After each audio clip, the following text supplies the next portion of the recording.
Good morning class. बेटा आज हम रिवीजन करेंगे। पाठ है बल बहादुरी। लेखक परिचय कन्हैयालाल मिश्र। बल बहादुरी मैंने क्लास में बोला भी था आप लोगों से कि मैं रिवीजन टेस्ट भी लूंगी आप लोगों का, ओरल आपसे पूछते भी जाऊंगी। तो जो भी आपको होमवर्क में चैप्टर्स आते हैं उन चैप्टर्स को आप रीड करो और मैं आपसे रिवीजन के साथ साथ उसके पहले हम 10 मिनट मतलब रिवीजन करेंगे, ओरल टेस्ट लेंगे और उसके बाद हम लोग मैं आपको चैप्टर एक्सप्लेन करती जाऊंगी। तो बल बहादुरी ये यहाँ केंद्रीय भाव में पहला ही सेंटेंस लिखा है कि बल बहादुरी निबंध विवेचनात्मक निबंध की कोटि में आता है। ये विवेचनात्मक निबंध है। और बल बहादुरी पाठ की विधा क्या है? तो मैंने क्लास में पूछा भी था तो किसी ने आंसर नहीं दिया था, नहीं पता ऐसा बोला था। तो बल बहादुरी विवेचनात्मक निबंध है। ये निबंध है, गद्य की जो विधा है वो निबंध है। किंतु इसकी विधा के संबंध में मतभेद की काफी गुंजाइश है। संपूर्ण निबंध समास शैली में लिखा है।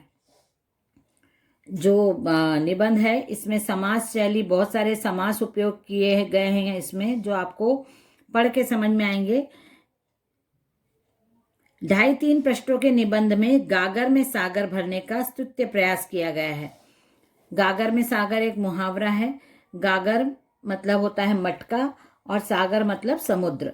तो एक मटके में पूरे समुद्र का पानी भरा जाए ये असंभव सी बात है। उसी प्रकार 2-3 पृष्ठों में, 2-3 पेज में लेखक ने बल बहादुरी जो निबंध लिखा है वो यही चीज बताती है कि उन्होंने 3 पेज में ही बहुत सारी बल के बारे में और बुद्धि के बारे में, बल के बारे में पूरी विवेचना की है कि बल किस प्रकार का होता है और बल का उपयोग क्या है, बल के दुष्परिणाम क्या है, बल के परिणाम क्या है, बल को आप कैसे यूज कर सकते हो।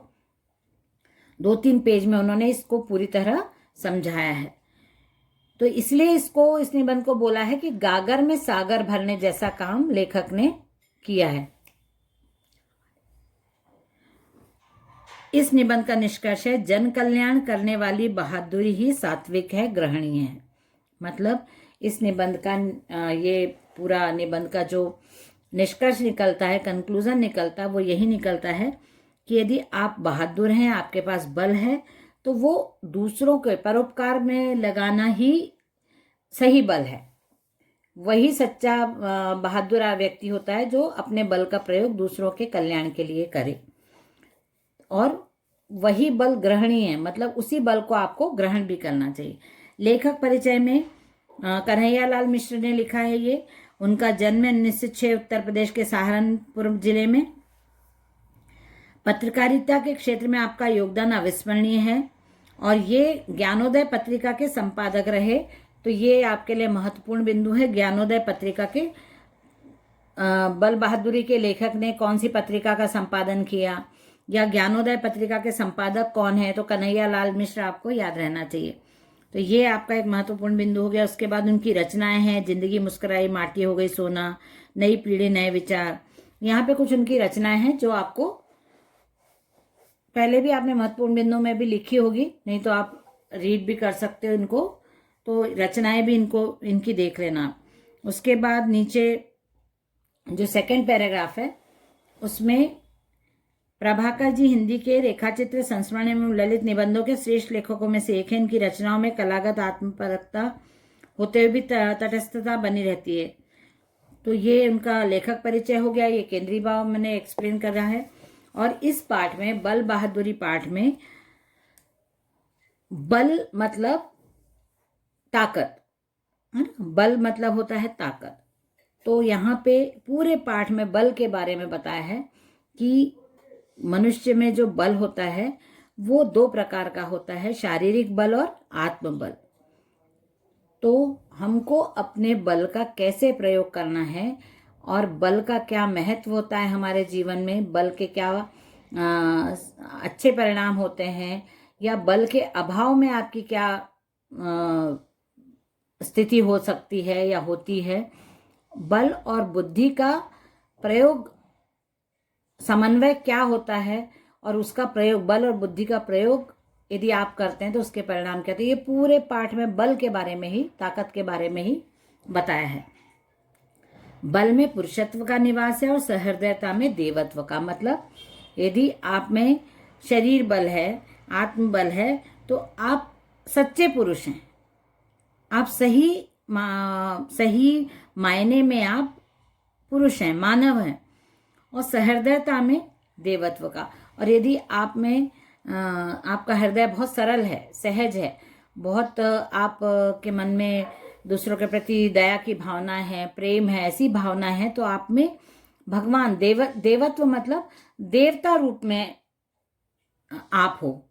बल के अभाव में परिलक्षित होता है क्लीवत्व का दयनीय दर्शन और सहृदयता की शून्यता में तांडव करती है पाप पुंज प्रज्वलित पैशाचिकता। यदि बल नहीं है तो व्यक्ति में क्या दिखाई देता है? क्लीवत्व का दयनीय दर्शन। क्लीवत्व मतलब बेचारगी, डरपोक होना, और मतलब यदि बल नहीं है तो आप हमेशा संकुचित, डरे हुए, सहमे हुए और दयनीय लाचार स्थिति में दिखाई दोगे। और यदि सहृदयता की शून्यता है, मतलब आपके हृदय में दया भाव नहीं है, सहृदयता नहीं है यदि आपके हृदय में, तो आपकी प्रवृत्ति कैसी हो जाएगी? पैशाचिक। पैशाचिक मतलब राक्षस प्रवृत्ति आप में आ जाएगी, क्रूर भावनाएं आप में आएंगी, अच्छी भावनाएं नहीं आएंगी आप में। क्लीवत्व भय का पिता है, उसकी सहचरी है दीनता। क्लीवत्व यदि आप में कमजोरी है, बल का अभाव है, तो उसके साथ साथ क्या आता है? भय, डर आता है। क्लीवत्व मतलब बेचारगी। यदि आप में बहुत बल का अभाव है तो आप एक क्या बोलते हैं, आश्रित रहोगे किसी के ऊपर, और आपके मन में धीरे धीरे धीरे धीरे भय, डर आने लगेगा, और फिर डर की वजह से आप दीनहीन बन जाओगे, लाचार बन जाओगे, हमेशा किसी न किसी पे आश्रित रहोगे, अपना काम खुद नहीं कर पाओगे, आपको अपने काम करने के लिए किसी न किसी का सहारा हमेशा लेना पड़ेगा।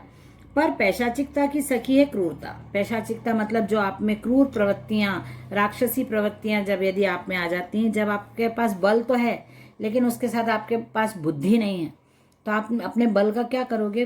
गलत प्रयोग करोगे, दुरुपयोग करोगे, तो उसके साथ आपकी भावनाएं बहुत खराब हो जाएंगी, क्रूर भावनाएं आ जाएंगी।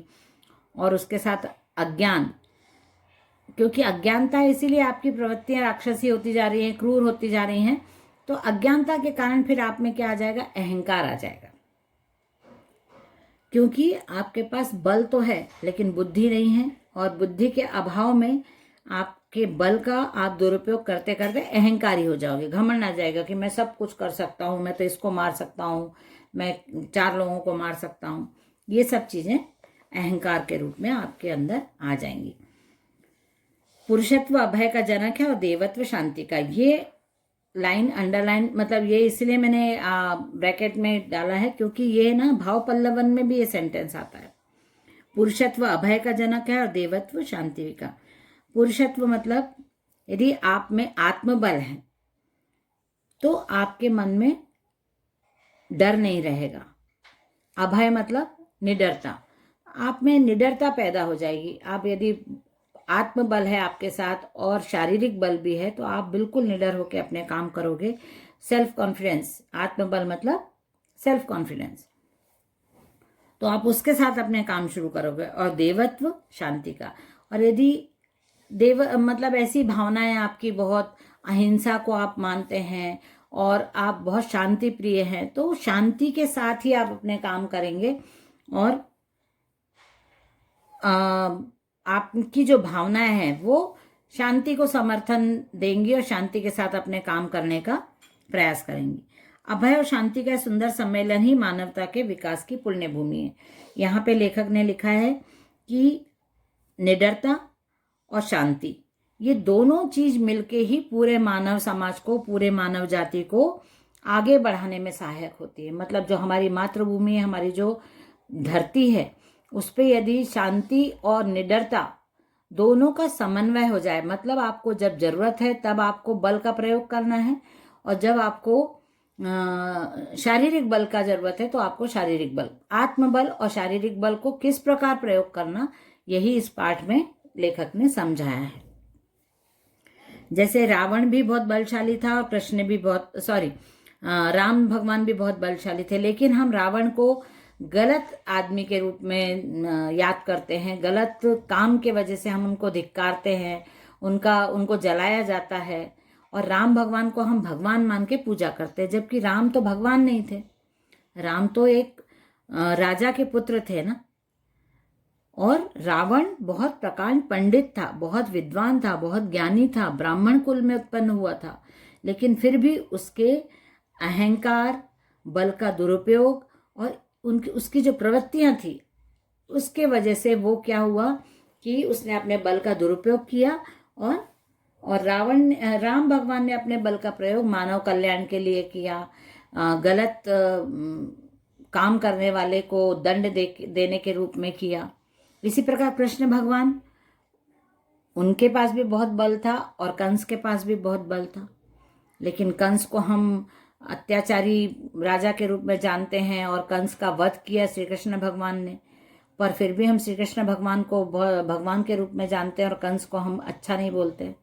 क्यों? क्योंकि उन्होंने अपने जो बल का गलत उपयोग किया था। कंस ने सारे मथुरा द्वारका के लोगों को परेशान किया था, उनके ऊपर अत्याचार किए थे, और कृष्ण भगवान ने उनकी रक्षा की थी। तो यहाँ पे इसीलिए बोला है कि बल का प्रयोग किस प्रकार, कहाँ, किस प्रकार किया जाना चाहिए, वो बहुत जरूरी है। यदि बल का प्रयोग आप जन कल्याण के लिए करते हो तो वो बल बहुत अच्छा है, और बल का दुरुपयोग करते हो आप अपने स्वार्थ के लिए या बेवजह किसी को नीचा दिखाने के लिए, बेवजह किसी को डराने के लिए यदि आप बल का प्रयोग करते हो तो आपके बल का कोई भी उपयोग नहीं है।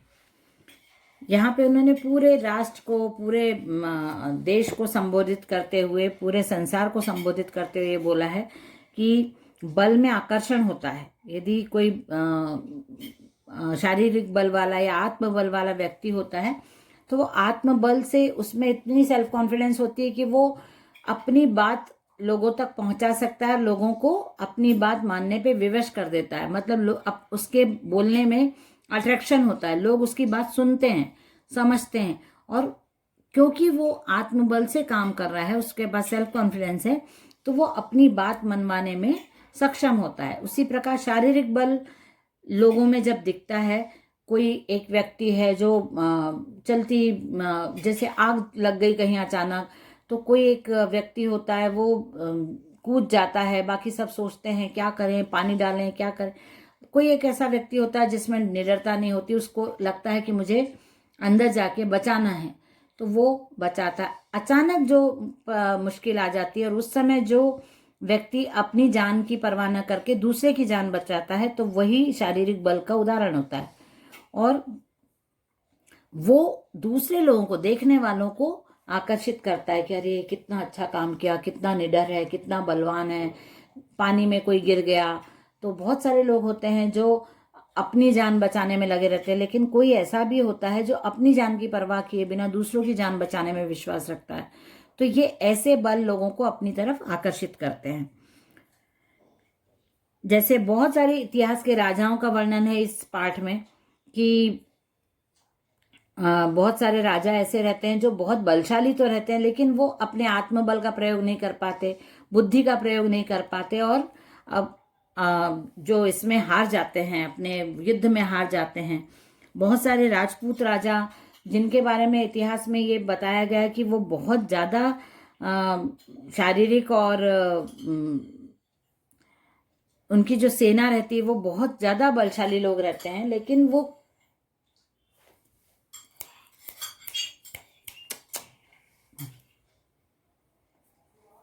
उनके जो मतलब जो तरीका रहता है उनका, वो उनको कहीं ना कहीं बल के प्रयोग का जो तरीका रहता है वो उनके पराजय का कारण बन जाता है। बल के साथ बुद्धि का एकत्र संयोग सौभाग्यश्री का पुनीत वरदान है। यही मैंने पहले भी बताया कि बल के साथ बुद्धि का यदि आप साथ मिल जाए, आपको बल तो बहुत दिया भगवान ने, आपने उसको बहुत अच्छे से अपने शरीर को बहुत अच्छा बना लिया है और आप में आत्मबल भी है, लेकिन बुद्धि नहीं है, तो आपके बल का दुरुपयोग हो सकता है, आप अपने बल का कहीं ना कहीं गलत उपयोग करोगे। लेकिन यदि बुद्धि भी मिल जाती है आपको बल के साथ, तो ये सौभाग्यश्री का पुनीत वरदान है। मतलब ये भगवान की तरफ से आपको गॉड गिफ्टेड की बुद्धि भी है और बल भी है। जिस मनुष्य जाति या राष्ट्र को महामाया का यह वरदान प्राप्त है, सफलता उसके सामने हाथ बांधे। मतलब यदि ये संयोग होता है, बल और बुद्धि का एक साथ समन्वय होता है, तो वो व्यक्ति कहीं भी हार नहीं सकता, वो व्यक्ति हमेशा किसी भी परिस्थिति में जीत हासिल करता है। ये पाठ पूरा बल के ऊपर जो अभी तक मैंने आपको समझाया है। अब यहाँ पे पेज नंबर 28 पे क्वेश्चन आंसर, 29 पे भी क्वेश्चन आंसर, फिर उसके बाद भाव पल्लवन जो दोनों हमने किए हैं। प्रत्यय अलग करना है पुरुषत्व में, तो बेटा ये ध्यान रखना कि जरूरी नहीं कि दो शब्दों को अलग अलग करके और जो सेकंड वाला जो पद होता है वो प्रत्यय हो जाता है। एक पूरा वर्ड निकालो और उसके बाद जो वर्ड उसमें लगाया है, लगा के दूसरा शब्द बना है, वो प्रत्यय होता है। पुरुष और त्व, पुरुषत्व, तो पुरुष पूरा शब्द है एक, इसको आप अलग करो। त्व, तो त्व क्या हो गया? प्रत्यय हो गया। मानवता, मानव एक शब्द बनता है, एक पूरा अर्थ वाला सही शब्द है। उसके बाद ता, तो मानवता में ता शब्द प्रत्यय है। वीरता, वीर एक शब्द है, उसमें ता जोड़ा तो वीरता। कर्मण्यता, कर्मण्य एक शब्द है, इसमें ता यदि हम मिलाएंगे तो ये हो जाएगा कर्मण्यता। दूध वाला, दूध वाला में दूध अलग है, वाला अलग है, तो वाला यहाँ पे हो जाता है प्रत्यय। चरितार्थ था, चरितार्थ एक शब्द है, पूरा संपूर्ण शब्द है, और ता उसमें हमने जोड़ा है और नया शब्द बनाया है। चरितार्थ से चरितार्थता शब्द बना है, इसलिए ता यहाँ पे प्रत्यय है। अब आगे का मैं आपको कल नेक्स्ट क्लास में आगे का ये जो एक्सरसाइज बची ये कल उसमें कंप्लीट करेंगे। ठीक है, ओके, बाय एवरीवन।